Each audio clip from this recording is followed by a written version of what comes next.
આમ આદમી પાર્ટીના પ્રદેશ પ્રમુખ ઈસુદાનભાઈ ગઢવી, આહિર સમાજના યુવા નેતા અને સમગ્ર વિસ્તારમાં ઘેર બચાવ યાત્રા પૂર્ણ કર્યા બાદ 108 દિવસ જેલ યાત્રા પૂર્ણ કરીને આવેલા છે, તો તમામ લોકોને મારી વિનંતી છે કે ખુરશી ઉપર પોતપોતાનું સ્થાન ગ્રહણ કરે.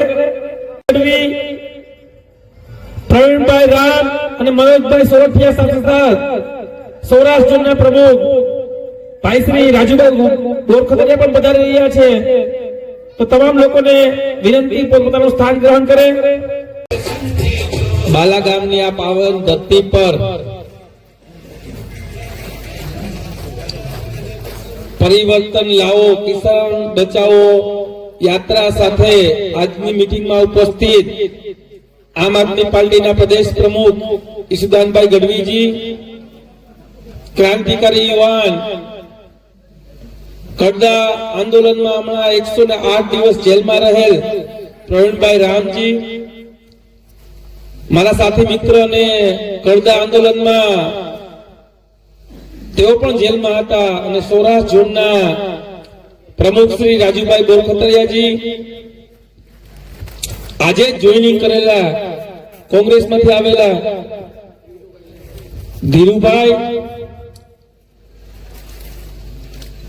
આ કેશોદ વિધાનસભાના સહ ઇન્ચાર્જ બાલાભાઈ અને ઉપસ્થિત તમામ આમ આદમી પાર્ટીના નાના અને મધ્યમ કાર્યકરોનું હું આ સ્ટેજથી હાર્દિક અને હાર્દિક સ્વાગત કરું છું.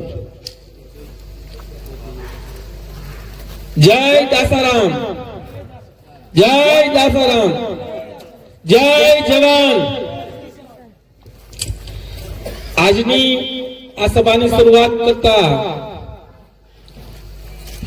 સમગ્ર આમ આદમી પાર્ટી નાના અને મધ્યમ લોકોની પાર્ટી છે.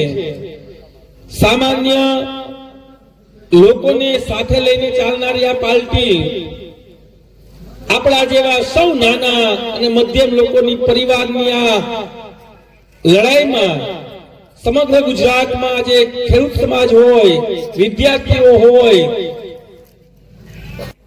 8 તારીખે ગાંધીનગર પહોંચી અને ખેડૂતોની આ યાત્રા ત્યાં એક મહાસંમેલન થઈ અને આ યાત્રા પૂર્ણ થશે. મિત્રો, મારે તમને વાત કરવી છે તો એ કરવી છે કે સામાન્ય પરિવારોમાંથી આવેલા માનનીય ઈસુદાનભાઈ હોય, માનનીય ગોપાલભાઈ ઇટાલિયા હોય, રાજુભાઈ બોરખતરિયા હોય કે આપણા ક્રાંતિકારી યુવાન પ્રવીણભાઈ રામ હોય, આ બધા સામાન્ય પરિવારમાંથી આવે છે. રાજનીતિમાં ક્યારેય ગયા પણ નથી, ના એનો પરિવાર ક્યારે રાજનીતિમાં હતો, પરંતુ આ 30 વર્ષના ભ્રષ્ટ ભાજપના શાસન પછી આજે ગુજરાતના ખેડૂતોની, નાના અને મધ્યમ લોકોની હાલત અતિશય ગંભીર બનાવી છે. ત્યારે એક ઝુંબેશ લઈને નીકળ્યા છીએ. સમસ્યાઓ ગણીએ તો હજારો સમસ્યાઓ છે આપણી પાસે, સમસ્યાઓ ખૂટે એટલી નથી, પરંતુ હવે આપણે શું કરવું જોશે? અમે આંદોલન કર્યું તો ખોટા કેસો કરીને જેલમાં નાખી દે, નાના અને મધ્યમ લોકોનો અવાજ ઉઠાવવા જાય તો ગોંડલમાં જ કાલની ઘટના બની, જીગીસાબેન પટેલ ઉપર હુમલો કરવામાં આવ્યો. આ બધી ઘટનાઓ કોઈ સામાન્ય ઘટનાઓ નથી. મને વ્યક્તિગત એવું નથી લાગતું કે ભ્રષ્ટ ભાજપને આંદોલન કરી ને આપણો હક લઈ શકશું. એક જ ઉપાય છે, તમને આપેલો બાબા સાહેબ આંબેડકરે મતનો અધિકાર. અહીંયા જેટલા બેઠા છે એ તમામ લોકોને વિનંતી કરું છું, આવનારી તાલુકા પંચાયત અને જિલ્લા પંચાયતની ચૂંટણીઓમાં હરેક વ્યક્તિએ પ્રવીણ રામ બનવું પડશે, હરેક વ્યક્તિએ ઈસુદાન ગઢવી બનવું પડશે, તો જ આ લડાઈ આપણે જીતી શકશું. અને ભ્રષ્ટ ભાજપને જ્યાં સુધી સત્તામાંથી નહીં ઉખાડી ફેંકીએ ત્યાં સુધી આપણે ગમે એટલી વાતો કરશું પણ એનો કોઈ ઈલાજ નથી. આ તાનાશાહીઓ કરે છે, આ નાના લોકોને દબાવે છે, સામાન્ય લોકોને હક નથી આપવા દેતા, અને આ ગુજરાતમાં અધિકારીઓનું શાસન છે. તાલુકા પંચાયત થી લઈને તમારે નાનો દાખલો કઢાવવા જવો હોય તો ત્યાં પણ કરપ્શન થાય છે, મોટા મોટા પુલિયા ખવાઈ જાય છે, રોડ રસ્તાઓની હાલત તમે સૌ જોવો છો।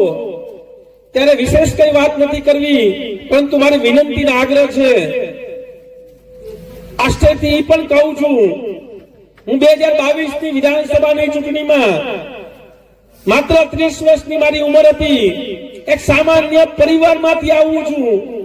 મારા પપ્પા ટ્રક ડ્રાઈવર હતા, પણ જનતાની વચ્ચે સતત લડતા રહેતા હતા। પાર્ટીએ મારા જેવા સામાન્ય ઘરના લોકોને, સામાન્ય માણસને, એક સામાન્ય યુવાનને ટિકિટ આપીને સાબિત કરી દીધું હતું કે આમ આદમી પાર્ટી છે એ સામાન્ય અને નાના લોકોની પાર્ટી છે। વિધાનસભાની ચૂંટણીમાં પણ હું એ જ વાત કહેતો અને આજે એ જ વાત કહીને મારી વાત પૂર્ણ કરીશ। ત્યાં તો વિધાનસભા પૂરતો સીમિત હતો, પણ હું પાર્ટીના શીર્ષ નેતૃત્વનો દિલથી આભાર માનું છું કે મારા જેવા સામાન્ય ઘરમાંથી આવતા અને સામાન્ય જ્ઞાતિમાંથી આવતા મને આજે ઓબીસી પ્રદેશ પ્રમુખ બનાવ્યો છે। સમગ્ર ગુજરાતમાં સ્ટેજ મળે છે, ત્યારે હું પહેલા તમારી વિધાનસભા પૂરતો સીમિત હતો, પરંતુ સામાન્ય લોકોની આ પાર્ટીએ સામાન્ય લોકોને આગળ લઈ જવાના ખૂબ પ્રયત્ન કરી રહ્યા છે। ત્યારે હું વિધાનસભાની ચૂંટણીમાં એક વાત ચોક્કસ કહેતો કે આમ આદમી પાર્ટી શિક્ષણની વાત કરે છે, આમ આદમી પાર્ટી તમને સારું આરોગ્ય મળે એની વાત કરે છે, અને ખાલી વાત કરે છે એટલું જ નહીં, દિલ્હીમાં 10 વર્ષ સુધી આમ આદમી પાર્ટીની સરકાર હતી, ત્યાં શિક્ષણ ક્ષેત્રે ક્રાંતિ આવી છે। મોહલ્લા ક્લિનિક બનાવ્યા હતા, સારા દવાખાનાઓ બનાવ્યા, અને આજે 2022માં પંજાબમાં આમ આદમી પાર્ટીની સરકાર બની, પંજાબમાં પણ આજે શિક્ષણ ક્ષેત્રે ક્રાંતિઓ થઈ રહી છે। ત્યાંના 90% લોકોનું ઘરનું લાઇટ બિલ 0 આવે છે, 0।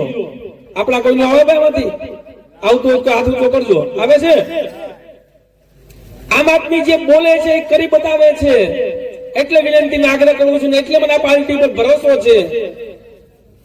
હું ત્યારે પણ કહેતો ને આજે પણ આ બાલાગામની ધરતી પરથી કહું છું, આમ આદમી પાર્ટીને એક મોકો આપો, માત્ર એક મોકો।